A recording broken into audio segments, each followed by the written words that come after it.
পাড়ায় গেলে ধোলাই মিলবে, আমাদের পাড়া আমাদের সমাধান। মুখ্যমন্ত্রীর নতুন কর্মসূচিকে এভাবেই আক্রমণ করেছে বিজেপি।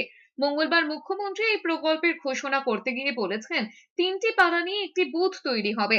এক্ষেত্রে 8,000 কোটি টাকা বরাদ্দ করা হয়েছে।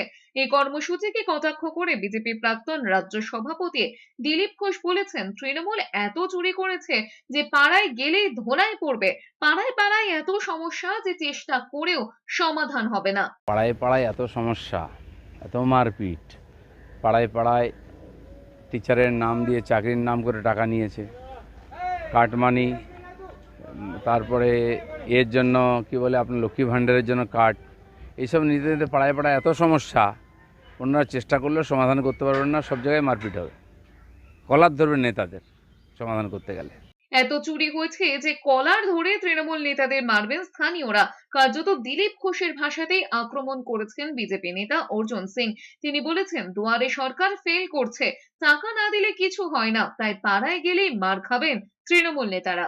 এখন উনার লোকেরা বাড়িতে কল দেওয়ার জন্য পয়সা নেয়, মিউনিসিপ্যালিটিতে চলে যান। আজকে মিউনিসিপ্যালিটি আয় কমে গেছে, আজকে মিউটেশন হয় না, আজকে আপনার হয় না, প্ল্যান স্যাংশন হয় না। উনি পাড়ায় সমাধান করছেন। পাড়ায় সমাধান করলে জুতো পেটা করবে পশ্চিমবাংলার মানুষ ওনার পাড়ায় গিয়ে।